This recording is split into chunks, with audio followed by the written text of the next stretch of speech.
Aussitôt après avoir nourri la foule dans le désert, Jésus obligea les disciples à monter dans la barque et à le précéder sur l'autre rive, pendant qu'il renverrait les foules. Quand il les eut renvoyés, il gravit la montagne à l'écart pour prier. Le soir venu, il était là, seul. La barque était déjà à une bonne distance de la terre. Elle était battue par les vagues, car le vent était contraire. Vers la fin de la nuit, Jésus vint vers eux en marchant sur la mer. En le voyant marcher sur la mer, les disciples furent bouleversés. Ils dirent « c'est un fantôme ». Pris de peur, ils se mirent à crier. Mais aussitôt, Jésus leur parla. « Confiance, c'est moi, n'ayez plus peur ». Pierre prit alors la parole. « Seigneur, si c'est bien toi, ordonne-moi de venir vers toi sur les eaux. » Jésus lui dit « Viens ». Pierre descendit de la barque et marcha sur les eaux pour aller vers Jésus. Mais, voyant la force du vent, il eut peur. Et comme il commençait à enfoncer, il cria « Seigneur, sauve-moi » Aussitôt Jésus étendit la main, le saisit et lui dit « Homme de peu de foi, pourquoi tu doutes ?» Et quand ils furent montés dans la barque, le vent tomba. Alors ceux qui étaient dans la barque se prosternèrent devant lui et lui dirent « Vraiment, tu es le Fils de Dieu. » Acclamons la parole de Dieu. Louons la grâce, Seigneur.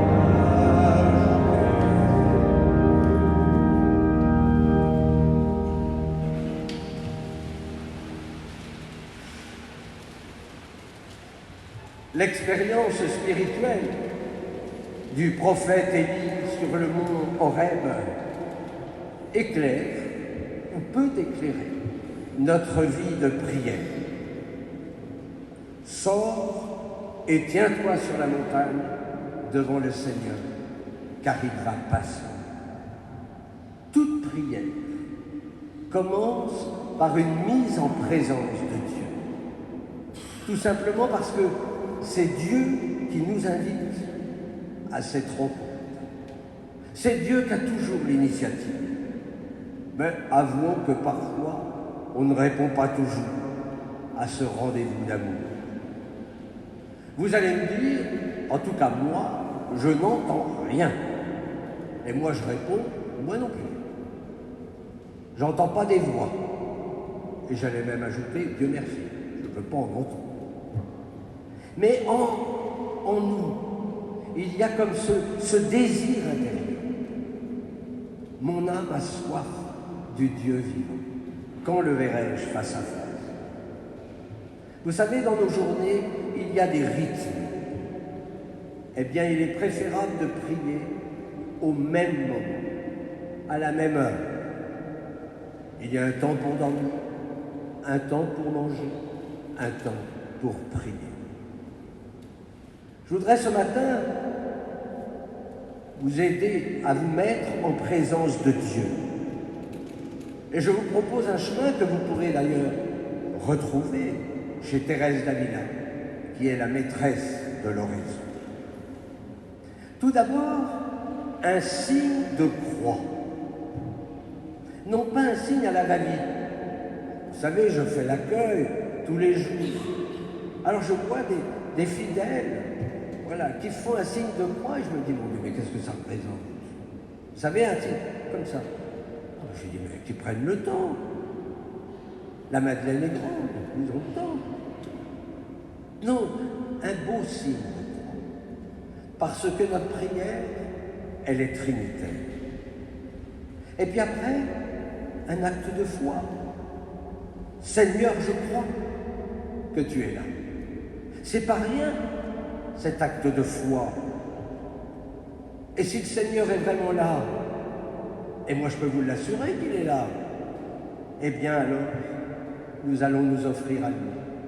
Nous allons nous jeter dans son amour miséricordieux. Que suis-je par rapport à Dieu? Il y a toujours mes pauvretés, mes faiblesses, mon péché. Alors, il me souvient un carme. Quand il rentrait dans sa cellule, il frappait. « Tu es là ?» Naturellement, il n'entendait pas de voix, parce que s'il avait entendu quelqu'un, il fallait appeler la police. Mais un geste, voilà, pour me rappeler, oui Seigneur, je sais que tu es là. Alors quand vous avez demandé le pardon, eh bien invoquez l'Esprit Saint, car c'est lui qui vient au secours de notre faiblesse. Ce temps que je prends est pour Dieu. C'est un temps gratuit. Avec l'Esprit Saint, on peut s'offrir en corps et âme au Seigneur, car telle est bien notre vocation. Nous sommes dans la gratuité. Goûtez et voyez comme est bon le Seigneur. Donc vous avez bien retenu. On commence par le signe de croix, l'acte de foi, l'offrande à l'amour miséricordieux, invocation à l'Esprit Saint. Alors après, le plus difficile, c'est de descendre. Il faut descendre dans notre cœur. Tout ce que vous avez fait, c'était là-haut. Maintenant, descendons jusque-là. C'est un moment difficile, mais essentiel. Le grand Saint-Augustin qui est là dit « Reviens vers ton cœur ». C'est-à-dire, il faut faire taire son intelligence. Et ça, c'est pas ça. Parce qu'on est encombré, parce qu'on a des soucis, parce qu'on n'arrive pas à faire ce silence. Pour vous aider, regardez une icône, regardez un cierge, que sais-je, votre crucifix, ou tout simplement vous fermez les yeux. Parce que la rencontre, elle aura lieu dans votre cœur. Voyez que ce silence intérieur, il pourra devenir parole de Dieu. Ah, c'est vrai, nous sommes dans un monde où on aime bien avoir des indices de la présence de Dieu. On est comme Élie. Mais Dieu n'est pas présent dans l'ouragan. Pourtant, un ouragan, on aurait pu imaginer la force de Dieu. Non. Dieu n'est pas présent dans le tremblement de terre. Dieu n'est pas présent dans le feu. Il est présent dans cette brise légère qui n'est que murmure, dit l'Écriture. Une brise légère. Voyez l'importance de ce silence. Vous savez, notre prière, elle n'est pas de l'ordre des sensations fortes. Parfois, j'entends des fidèles me dire « Je ne sais pas prier, je ne ressens rien. » Et moi non plus. Ça ne me fait pas des gousi-gousi. Hein. Je suis là, parfois même comme une bûche. Et il m'arrive même de regarder ma montre en me disant « Elle doit être cassée, ça passe pas. » Voilà. Dieu intervient dans l'ordinaire de nos vies. Il y a un moine qui m'a raconté ça, donc c'est vrai. Moi, j'espère. Lui, son désir, c'était de ressentir quelque chose. Et il ne ressentait rien. Mais pour son jubilé d'or, 50 ans de vie monastique, il avait dit au Seigneur, fais-moi un petit signe, moi. 50 ans. Ah, il y a eu beaucoup de monde. Toute la famille, les cadeaux. C'était la grande fête au monastère. Et puis le soir, on rentre dans le silence. Il y a le grand chant du Salvé et le Père Abbé, ensuite bénit tous les mois. Et quand il bénit ce moine, un frisson. Merci Seigneur. Oh vraiment, j'ai attendu 50 ans, comme quoi il faut de la patience, mais j'ai eu ce petit frisson. Merci Seigneur. Et puis après, il va vers la statue de la Vierge, son capuchon, station. Un frisson. Oh, merci Marie.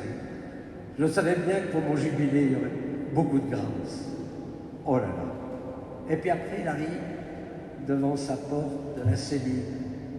Un frisson. Oh, Seigneur, c'est trop. Mais c'est vrai que ça fait 50 ans que j'attendais ça, donc c'est normal. Il rentre dans sa cellule, il se met en pyjama, et là, un très grand frisson. Et là, il est redescendu sur terre, il a appelé le moine infirmier, il avait 42 fièvre. Alors on lui a donné un cachet d'aspirine. Non, n'attendez pas des frissons. Dans la prière, il n'y a pas de frissons. Et si vous en avez, prenez de l'aspégique. Voilà, quand Dieu nous fait signe, aussitôt qu'il l'entendit, Élie se couvrit le visage avec son manteau, il sortit et se tint à l'entrée de la caverne. Oui, quand Dieu nous fait signe, soyons au rendez-vous. Le cœur d'Élie, il est ouvert. Il est prêt à tout entendre de Dieu dans la prière. Il nous faut cette disponibilité, cette docilité pour réaliser la volonté de Dieu. Oui, nous écoutons, mais il me semble que nous pouvons aussi poser quelques questions ou faire des demandes au Seigneur. Vous l'avez entendu dans l'Évangile, Pierre, il est pris de panique. Et le Seigneur lui dit confiance, c'est moi, n'aie pas peur. N'est-ce pas cette première demande essentielle que nous pouvons faire aujourd'hui au Seigneur? La confiance et l'abandon, ce sont les fruits de la foi. Et puis, Seigneur, sauve-moi. Ça, c'est la seconde demande. Le Seigneur. Viens, Seigneur. Oui, tu viens pour nous sauver du mal, pour nous sauver du péché, pour nous sauver de la mort. Le Christ, il est venu pour cela. Mais est-ce que nous avons besoin d'être sauvés?